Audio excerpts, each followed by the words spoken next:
Two of the 6 House members, those that have been against Kevin McCarthy in every vote to date. Now, the question tonight is, will their opposition continue in the next vote, which is likely in less than an hour? And joining us now, Colorado Congresswoman Lauren Boebert and Florida Congressman Matt Gaetz. Good to see you both. I've been in contact with you both this week. Matt yelled at me Shawn. once or twice. By the way, Laura, Congresswoman, can we settle something? We had a passionate debate this week. We did. Hey, Now, Shawn, I welcome you to get passionate like that all the time because LaurenForFreedom.com blew up that night. I hope I raised a lot of money for your next campaign, or helped you raise money. Well, it won't be But me I voting said to for you her. during that debate, it's interesting how people perceive things. I said, there's probably very little we disagree on.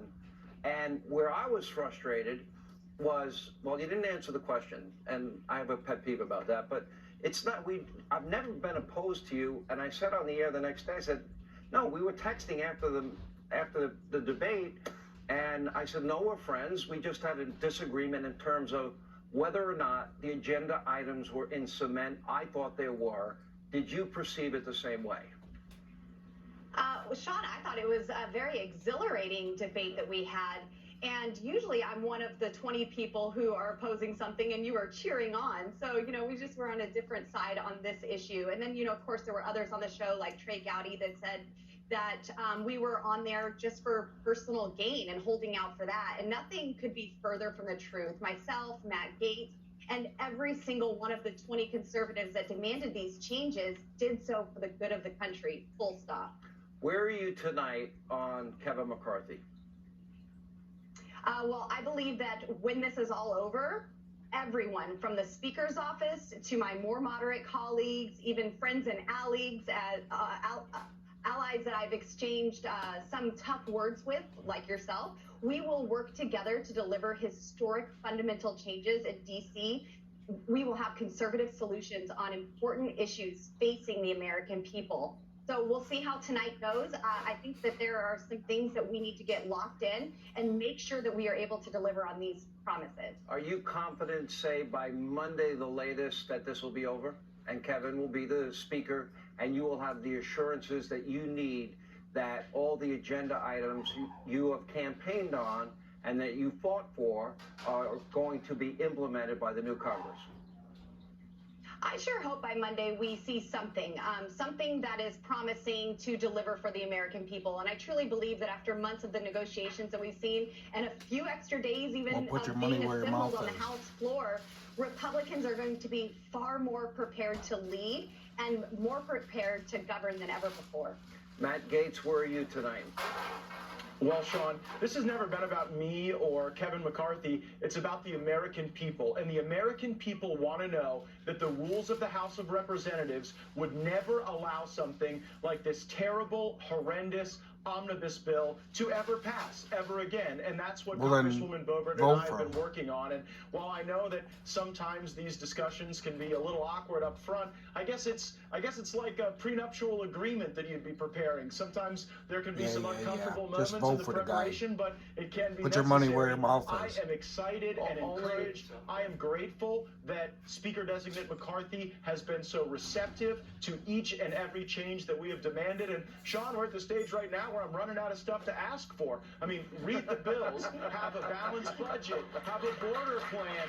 Kevin McCarthy is agreeing to all these things. And again, it's never been about him. It's been about draining the swamp, making this a more honest, transparent, open place. And we may have a few finishing touches. We may be able to get this resolved tonight, but I am proud of the entire Republican conference, and we're going to be stronger and more unified and more able to hold this administration accountable because we have had these early moments of sorting things out. So we had communication. We'll see what happens later. In December, pretty early in December. And you're free to talk about anything you want.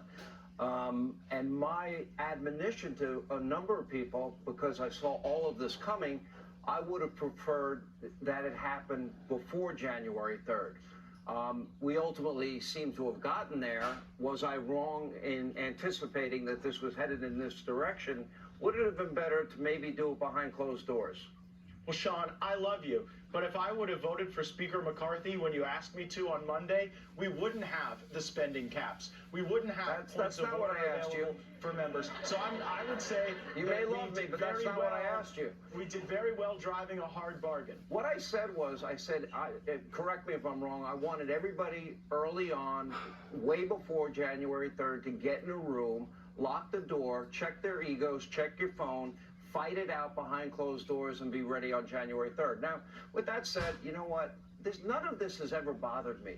I think at the end, if this would go on another week, I think it would drive the American people nuts. But ultimately, I'm already it nuts. is the agenda to save this country. This country's in a mess. The Democrats have run this country into a ditch. This president doesn't know what day it is. Look at the debt. Look at energy policy. Look at our borders, our southern borders. We need a united Republican Party to fight hard. I think we now have that. Is that a fair statement, Matt Gaetz? I really think that we are coalescing around that vision. I'm very optimistic about where we are right now. Good. But we simply would not allow business as usual to continue. And that wasn't personal toward anyone. That was a problem with Washington that existed under both Republicans and Democrats. And Lauren Boebert and I hear from our constituents that they want this town to change. And these fundamental changes, if we can get the finishing touches on them, they will far outlast Lauren Boebert and I. They will far outlast We'll see what Kevin McCarthy, happens at and 10 they will be there to deliver both of you. for the American people and stop these terrible spending bills that are pushing our country into debt I and think we borrowing all against the agree on it. futures of the next generations. I think we just disagreed at different points. I know things had been agreed to behind closed doors, and maybe it didn't filter down to the rank and file, but also people did want an agreement. They wanted it in writing. They wanted greater commitments. I really don't fault anybody for that. At the end of the day, it's about the country. It's about serving your constituents. It's about the American people and serving them. They are the That's people right, that Hannity. would get hurt if you don't do your job. Anyway, Make it easy to Congressman be Gaetz, out always great to have just you. as fast as they were in. Boebert, you know what? Thank you for having a passionate debate, and we fully support your So much candidacy. fun. Already, I'm endorsing you for your next term. Okay, so everybody knows. Thank you Well, so we'll much. see what People happens still first. Go to LaurenForFreedom.com even when it's peaceful. Don't get crazy, Hannity. Sure, why not? I'm coming on Hannity. I might as well get a plug in for the website. See what happens for first. next election. I love it. We do support you, though. Thank you both. When we come back, Jimmy Fallon, Leo 2.0, God bless. Terrell, Subscribe. Harley Shimkus. They will See you next time.